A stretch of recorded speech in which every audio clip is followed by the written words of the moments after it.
매일 성경 묵상을 돕는 해설 가이드입니다. 안녕하세요. 묵상 코치입니다. 함께 읽고 나눌 말씀은 마태복음 12장 9절에서 21절까지 말씀입니다. 안식일 논쟁으로 촉발될 위기는 예수님을 죽일 음모로 연결됩니다. 이로 인해 예수님은 그들을 피하십니다. 그리고 예수님의 모습은 이사야 42장과 오버랩되어 묘사됩니다.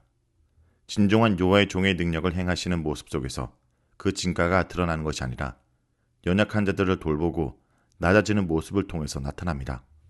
9절에서 13절 읽겠습니다.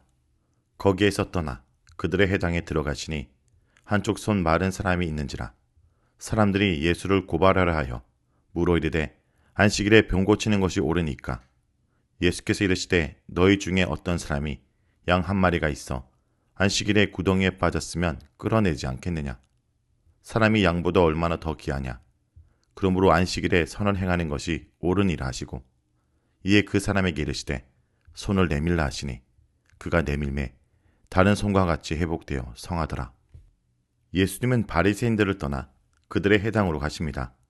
바리새인들은 한쪽 손에 장애가 있는 사람을 이용해서 예수님을 고발하려고 안식일에 병을 고치는 것이 허락됐는지 묻습니다. 바리새인들은 생명에 치명적 영향을 주는 상태가 아니라면 이 환자를 치유하는 행위는 안식일의 법에 맞지 않는다고 확신했습니다. 이들은 제자들이 밀 이삭을 잘라먹은 사건처럼 예수님께서 이 환자도 안식일에 치유하실 것을 예상하고 함정을 만들었던 것입니다. 예수님은 양 한 마리가 안식일에 구덩이에 빠졌을 경우를 예로 드십니다. 자신의 양이 구덩이에 빠진 것을 보고도 지나칠 주인이 없다고 말씀하십니다. 않겠느냐 라는 경우는 모든 사람이 양을 끌어낸다는 사실을 강조하는 용법입니다. 특히 가난한 농부에게 단 한 마리의 양만 있다면 당연히 살려낼 것입니다. 예수님은 사람이 양보다 훨씬 더 귀한 존재이므로 안식일에 사람을 고치는 일은 선을 행하는 일이라고 말씀하십니다. 안식일에 양을 살려내는 것이 선이라면 안식일에 생명을 회복하는 일은 당연히 선합니다. 따라서 안식일에 아무 일도 하지 말아야 한다는 규례는 생명을 회복하는 일을 규제하지 못합니다. 안식일의 의미를 가르치신 예수님은 환자에게 선을 뻗도록 명령하는 것으로 치유하십니다. 안식일은 하나님이 창조하신 생명이 쉼을 누리는 복된 날, 억압이 아니라 지친 영혼을 해방하는 날이고 즐거움의 날입니다. 예수님은 긍휼을 베풀어 안식일의 원래 목적과 의미를 성취하시고 유대인들이 왜곡한 안식일의 뜻을 회복하십니다. 환자가 회복되는 것은 안식일을 창조하신 목적이며 생명을 살리는 일은 언제나 긴급한 일이기에 예수님은 그날이 안식일이라고 할지라도 곧바로 고치십니다. 예수님께서 가지고 오신 복음의 혜택을 누리는 날에 안식일이라고 예외가 될 수 없습니다. 안식일은 한 손의 장애로 안식을 누리지 못하는 인생이 치유받기에 가장 적합한 날입니다. 14절에서 21절 읽겠습니다. 바리새인들이 나가서 어떻게 하여 예수를 죽일까 의논하거늘 예수께서 하시고 거기를 떠나가시니 많은 사람들이 따르는지라. 예수께서 그들의 병을 다 고치시고 자기를 나타내지 말라 경고하셨으니 이는 선지자 이사야를 통하여 말씀하신 바 보라 내가 택한 종 곧 내 마음에 기뻐하는 바 내가 사랑하는 자로다. 내가 내 영을 그에게 줄 터이니 그가 심판을 이방에 알게 하리라. 그는 다투지도 아니하며 들레지도 아니하리니 아무도 길에서 그 소리를 듣지 못하리라. 상한 갈대를 꺾지 아니하며 꺼져가는 심지를 끄지 아니하기를 심판하여 이길 때까지 하리니 또한 이방들이 그의 이름을 바라리라 함을 이루러 하심이니라. 예수님의 긍휼은 손마른 사람을 회복시켰으나 이제 위험을 감수해야 합니다. 왜냐하면 이 사건을 목격한 바리새인들은 예수님을 죽일 방법을 의논하기 시작하기 때문입니다. 왜 이들은 예수님을 죽이려고 음모를 꾸미는 걸까요? 예수님께서 합당한 질문을 던지고 치유의 권세를 보여 그들의 말문을 닫게 만드신 것은 바리새인들이 유지해온 권력체계에 대한 도전이 될 수밖에 없었던 것입니다. 당시 바리새인들은 율법 해석에 기초해서 매고 푸는 권세를 행사했으므로 율법 해석 또는 율법의 의미를 가르치는 일은 그들에게 독점적으로 주어진 것이었습니다. 안식일 사건을 계기로 권위의 위협을 느낀 바리새인들은 예수님을 다른 이슈로 죽일 모의를 짜기 시작했다고 볼 수 있습니다. 즉 안식일 사건은 바리새인들로 하여금 예수님을 죽여야겠다고 마음먹게 만든 계기가 되었습니다.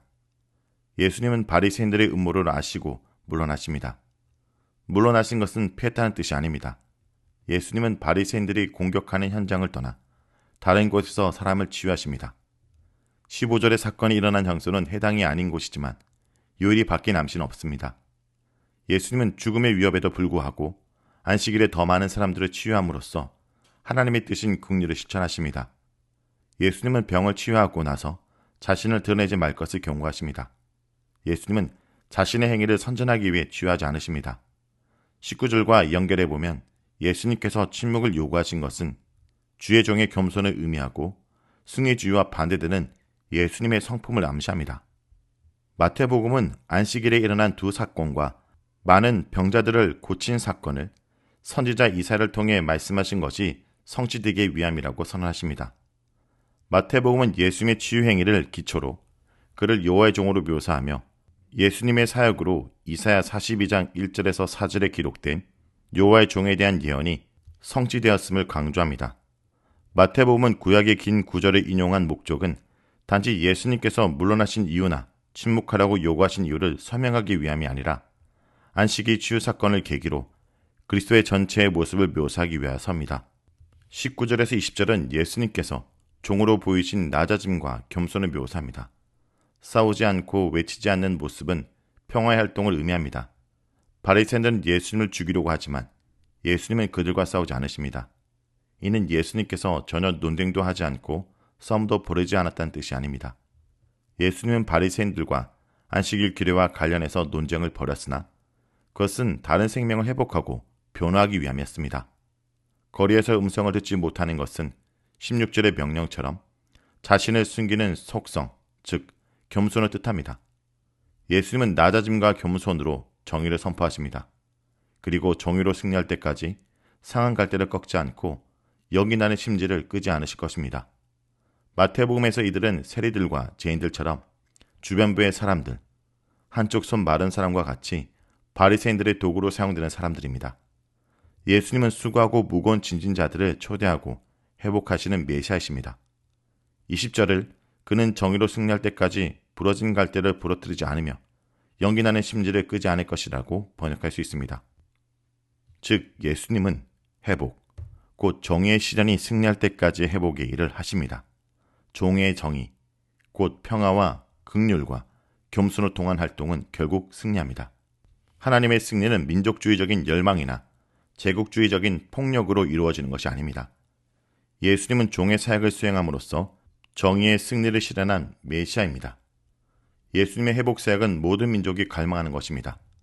유대인들은 전통적으로 하나님이 이방 민족을 심판할 것이라 생각했지만 마태복음은 이런 유대인들의 생각을 넘어서 이스라엘의 하나님이 회복이라는 관점에서 열방의 소망이 될 것을 알립니다. 자, 여기까지가 마태복음 12장 9절에서 21절까지 말씀입니다. 오늘 말씀을 통해 우리는 무엇을 묵상하고 적용해야 할까요? 예수님을 향한 반응이 예수님께 대한 믿음을 드러냅니다. 예수님의 가르침과 치유를 보고 바리새인들은 분노하며 예수님을 죽이려고 했지만 많은 사람들은 예수님을 따랐습니다. 바리새인들은 안식일의 규례와 제도 자체를 진리로 여겼기에 안식일 규례를 어긴 예수님을 도저히 용납할 수 없었고 안식일 수호의 명분으로 안식일의 주인인 예수님을 죽이려고 하고 있는 것입니다. 성도 여러분, 우리는 오늘 어떤 모습으로 예수님께 반응하고 있습니까? 잘못된 자기 확신에 빠져 진리신 예수님을 대적하는 일은 없는지 자신을 돌아보기 원합니다.